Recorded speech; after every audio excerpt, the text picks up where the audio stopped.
Hi, it's Zeke with the Eastside Church of Christ. Thanks for joining us as we continue in part 2 of our study of great chapters of the Bible, chapters 24 and 25 of the book of Matthew.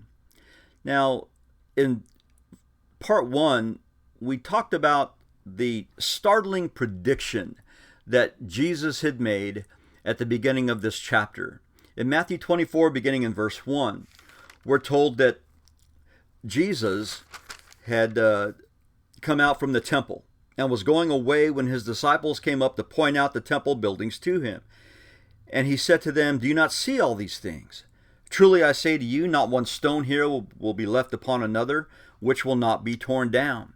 Now as they beheld the magnificence of this temple complex, it must have been really difficult for them to ponder what it was that Jesus was saying. In fact, so difficult it was for them that they later come to him and they ask him to explain what it is he was talking about. They were on the Mount of Olives, which is the reason why this is called the Olivet Discourse, or the discussion on the Mount of Olives. In verse 3, it says, as he was sitting on the Mount of Olives, the disciples came to him privately, saying, "Tell us, when will these things happen?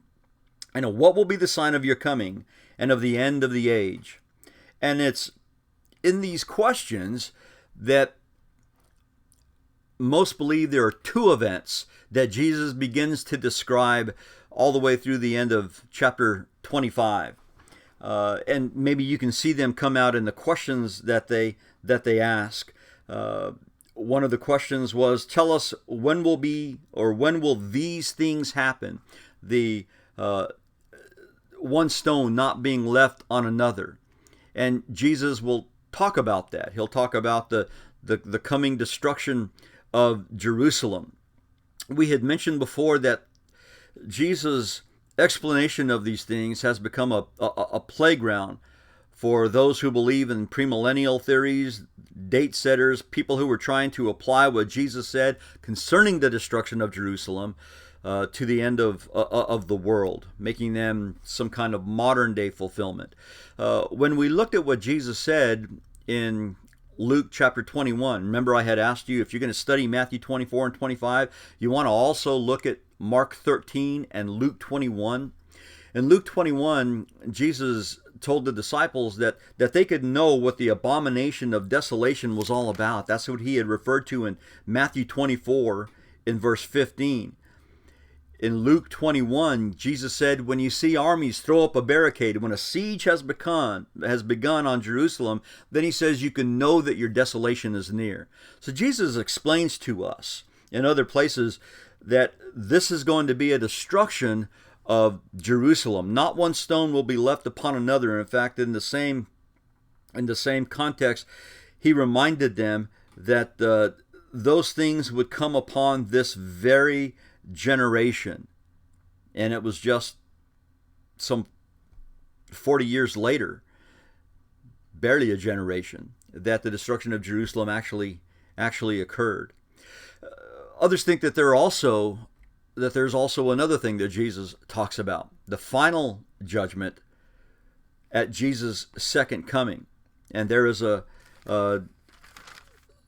what they think is a difference there in the questions that are asked. In verse 3, "Tell us, what will these things be? And what will be the sign of your coming and of the end of the age?" The first part, what will these things be? They say pertain to the destruction of Jerusalem. And what will be the sign of your coming and of the end of the age pertains to Jesus' final judgment at his second coming. We have been differentiating two different views. That there's a question as to where the transition occurs between Jesus' discussion of the destruction of Jerusalem and his transition to the final judgment at his second coming. And we have been designating as view 1 the view that the change occurs at verse 36 of Matthew 24. We're going to be looking at that verse here in just a few moments. There are others who think that no, Jesus continues to talk about the destruction of Jerusalem all the way through Matthew 24 and even most of chapter 25, and makes a segue or a transition into talking about final judgment in chapter 25 and in verse 31. Now, we've been giving room for both of these views. We want to find out what Jesus is talking about, but more than that, we want to take lessons from what he says concerning our own readiness. We know that the destruction of Jerusalem has already come, and the Jews who were unprepared, and even Christians who were unprepared for that, paid a heavy price. But we also know that there is another judgment coming, final judgment, and we want to be prepared for that. So let's take a look at the call to readiness that Jesus begins in verse 36 of Matthew 24. In verse 36, Jesus says, "But of that day and hour no one knows, not even the angels of heaven, nor the Son, but the Father alone." It's at this point, in verse 36, that those who hold to view 1, remember, assert that Jesus changes the subject from the destruction of Jerusalem to his final coming at the end of the world. And the reason they say is because Jesus refers to that day instead of those days that he had been referring to before. He refers to the time that of that day, no one knows it. He says, no one knows the hour, that day or hour. Now, those who hold to view 2, who say that Jesus is still talking about the destruction of Jerusalem, no one knows when it is, they maintain that although people could know the general time that the destruction of Jerusalem was going to take place, they couldn't know the exact day. They couldn't look at their calendars and pinpoint a day. Well, Jesus goes on to give a series of exhortations that enjoin readiness and watchfulness by giving examples that people could readily understand. And one of those examples refers back to the time of Noah. In verse 41,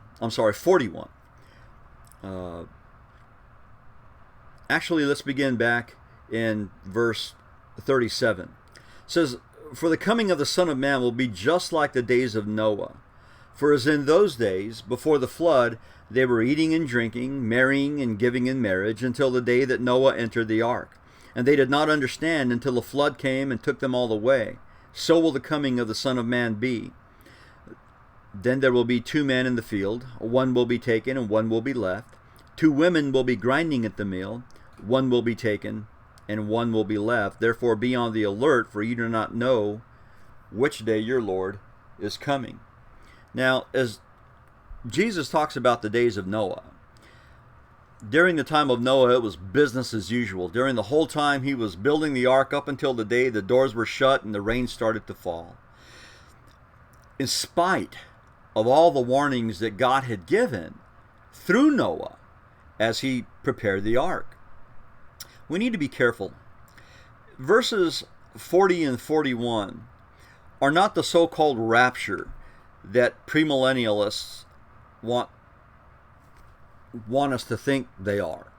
If Jesus is still talking about the destruction of Jerusalem, then he could be referring to the rapidity of the fall and the swiftness with which Rome not only conquered the city, but took people away. We looked in our last study of what the Jewish historian Josephus said concerning that time, how when the Romans finally took the city, they swept the people away, some to death, some to be sold as slaves, others just dispersed. And so families were separated forever. If Jesus is talking about his final coming, well, again, there's going to be a separation that takes place. And we'll talk about that when we get more towards the final judgment scene in Matthew chapter 25. But we don't want to miss the main point that Jesus tells us concerning people's need to be ready, to be watchful. And he continues that with another short story of the head of a household.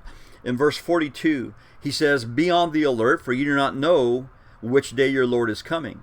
But be sure of this, that if the head of the house had known at what time of the night the thief was coming, he would have been on the alert and would not have allowed his house to be broken into. For this reason you must also be ready, for the Son of Man is coming in an hour when you do not think he will.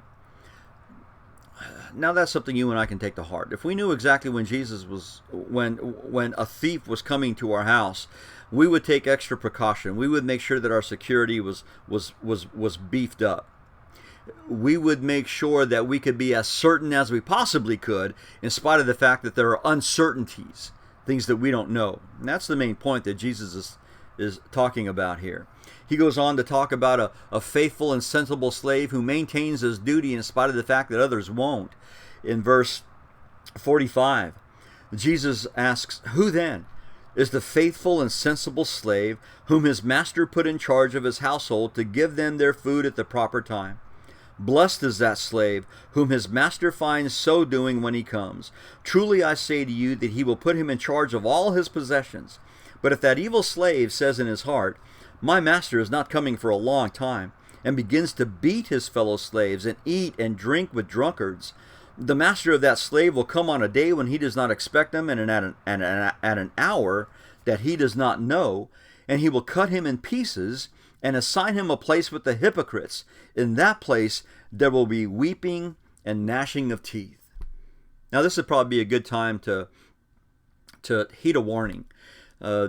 As we're about to embark on several more parables, we need to be careful not to assign hard and fast meaning to every detail of a parable that Jesus tells, because it causes us to miss the forest for the trees. We want to know the main point that Jesus is telling us here, and it's simply this: that faithful and sensible slaves do their duty even when other servants abandon theirs. Even if their master tarries, they recognize their need to be ready for him whenever he returns, even when they don't know how long it's going to take. And that sets the stage for some parables that Jesus is going to tell as he further encourages us to be ready. Now, in these parables that Jesus tells of readiness, he's already looked into a couple of aspects of the perspective that readiness takes. He's already warned us to be alert in our readiness. The head of the house, right? He wants to be alert as to when the thief might come. He's already maybe spoken somewhat of moral readiness in the story of the faithful and sensible slave, in spite of the fact that his fellow slaves are acting immorally in their duty, he's keeping faithful in his. Jesus is going to exhort us to watchfulness in the parable of the 10 virgins that we're going to look at in a moment. Then after that, we'll take a look at the parable of the talents, in which Jesus will caution us to be active in our preparedness, in our readiness, in our watchfulness.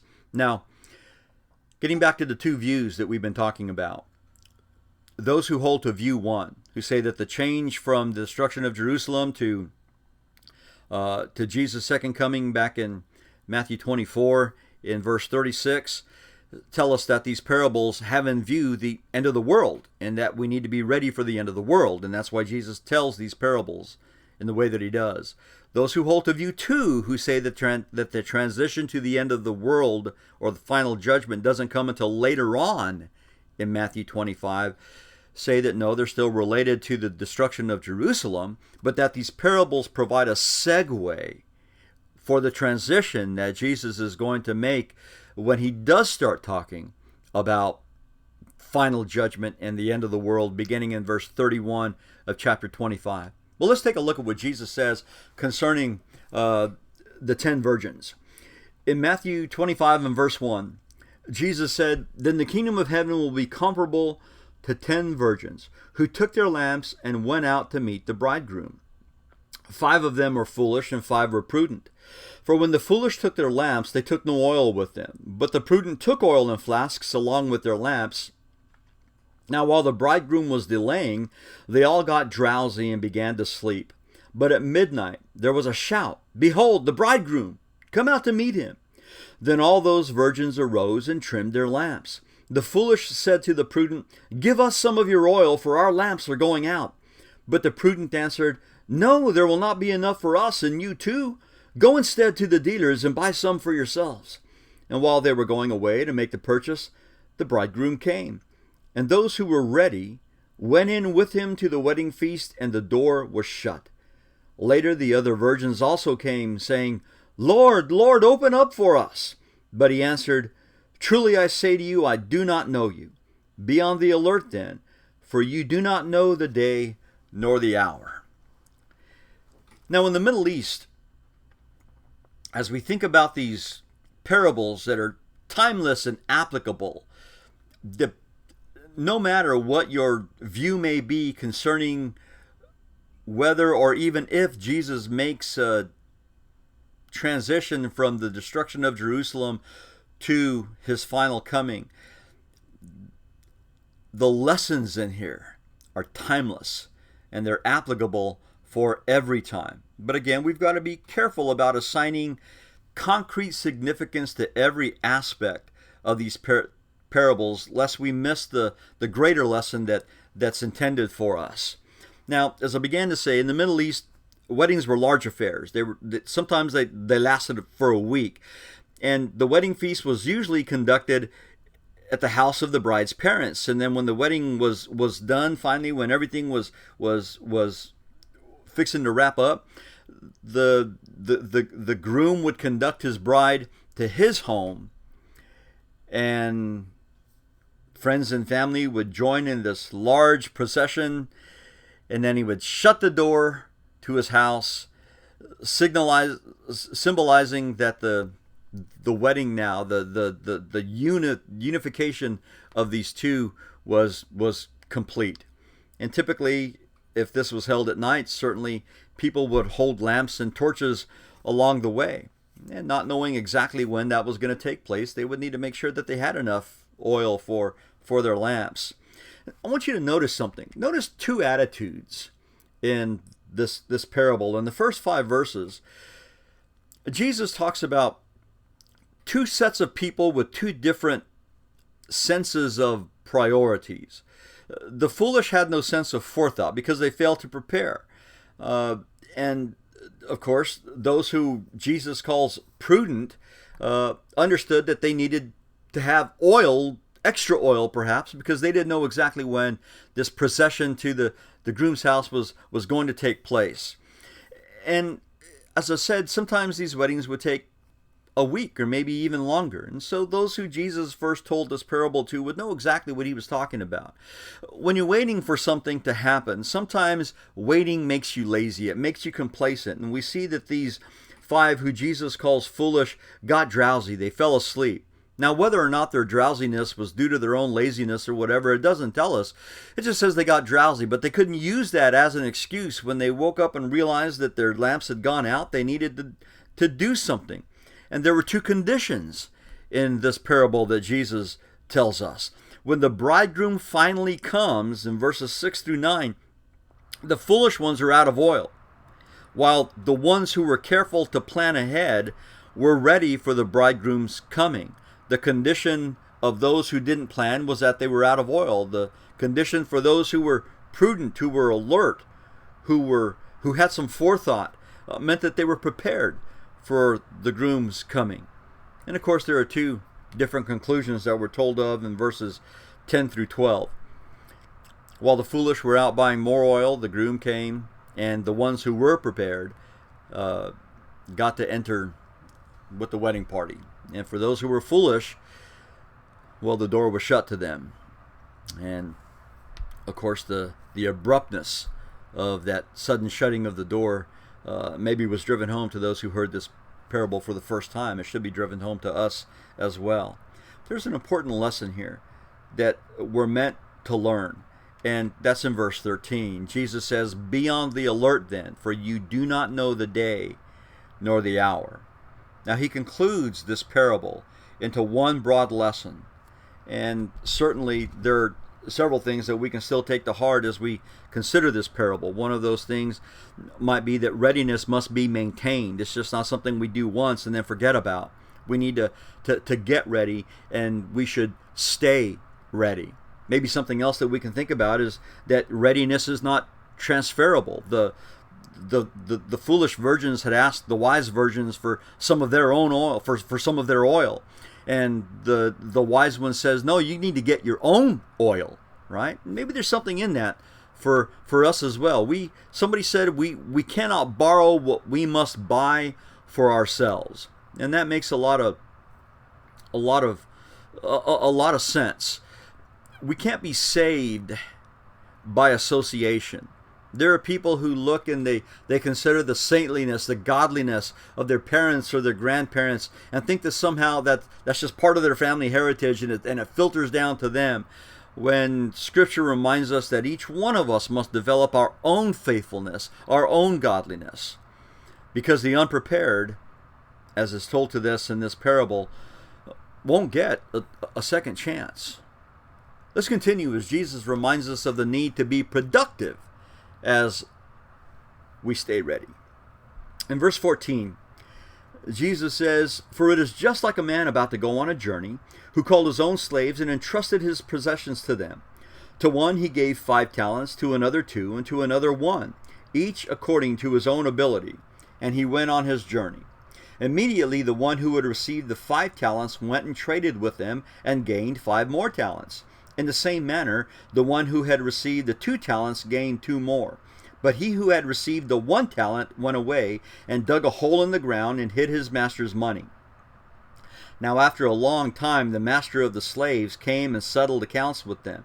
The one who had received the 5 talents came up and brought 5 more talents, saying, 'Master, you entrusted 5 talents to me. See, I've gained 5 more talents.' His master said to him, 'Well done, good and faithful slave. You were faithful with a few things. I will put you in charge of many things. Enter into the joy of your master.' Also the one who had received the 2 talents came up and said, 'Master, you entrusted 2 talents to me. See, I have gained 2 more talents.' And his master said to him, 'Well done, good and faithful slave. You were faithful with a few things. I will put you in charge of many things. Enter into the joy of your master.' And the one who had received the 1 talent came up and said, 'Master, I knew you to be a hard man, reaping where you did not sow and gathering where you scattered no seed. And I was afraid and went away and hid your talent in the ground. See, you have what is yours.' But his master answered and said to him, 'You wicked, lazy slave. You knew that I reap where I did not sow and I gathered where I scattered no seeds. Then you ought to have put my money in the bank, and on my arrival I would have received my money back with interest. Therefore take away the talent from him, and give it to the one who has 10 talents.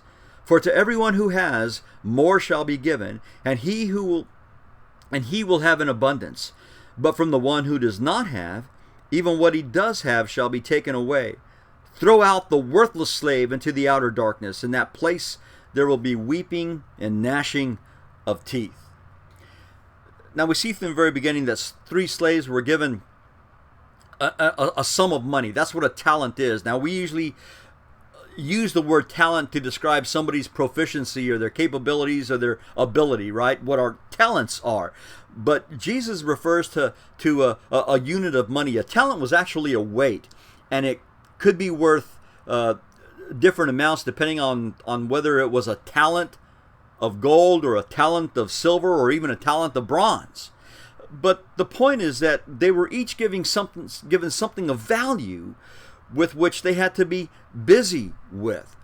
And so Jesus gives it to them as a test of their responsibility. In verses, I said Jesus, I meant the man in the parable. In verses 14 and 15, 2 of the slaves immediately, it tells us, went out and seized their responsibility. They went and traded and they doubled their investment. But instead, later on, we find that the one who didn't just went out and buried the thing of value that was given to him. We also see that in their responsibility, there was reliability.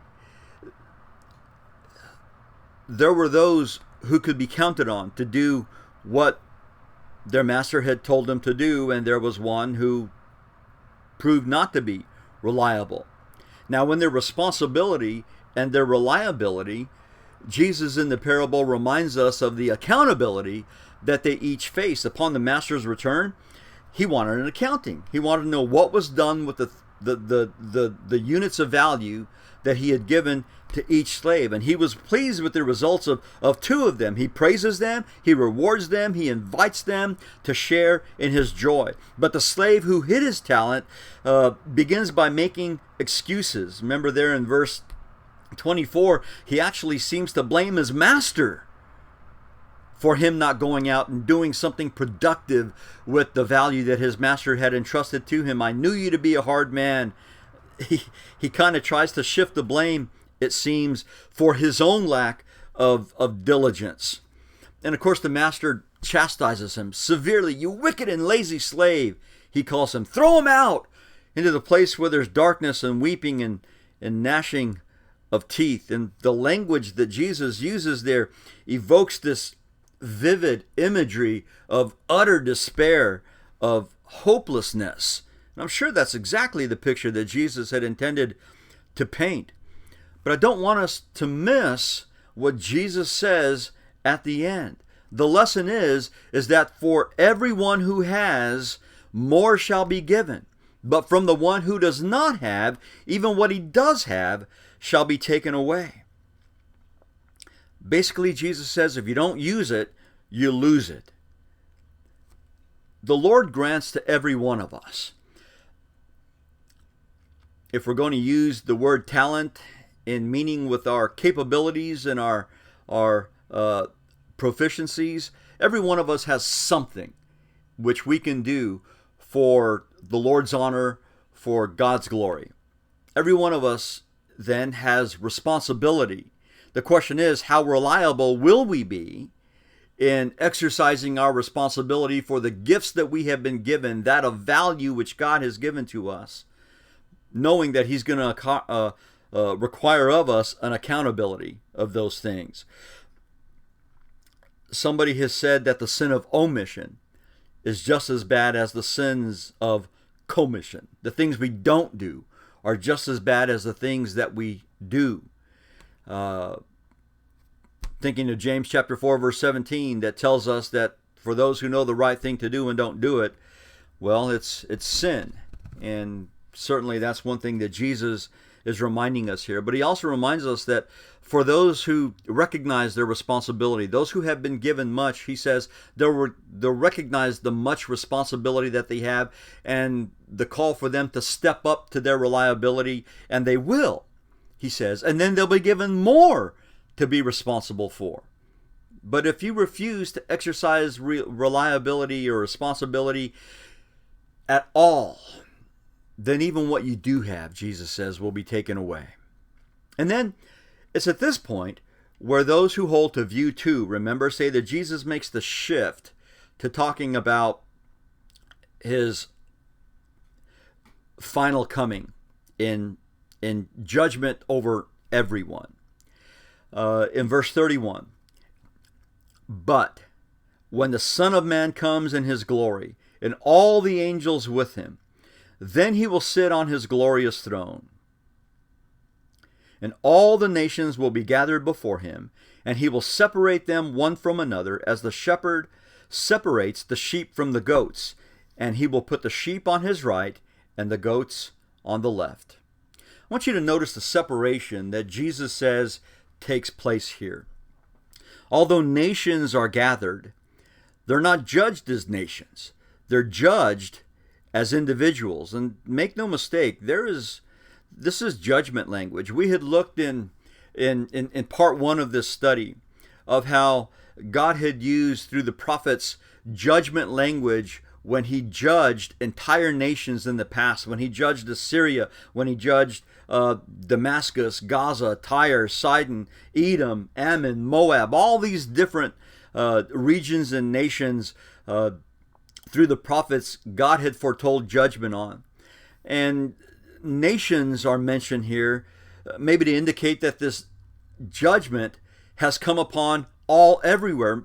Remember before, Jesus had talked about the fact that judgment was coming on Jerusalem, But now judgment has come upon all the nations, upon all everywhere. And in the end, there aren't going to be nations anymore. There's only going to be two groups of people, the saved and the lost.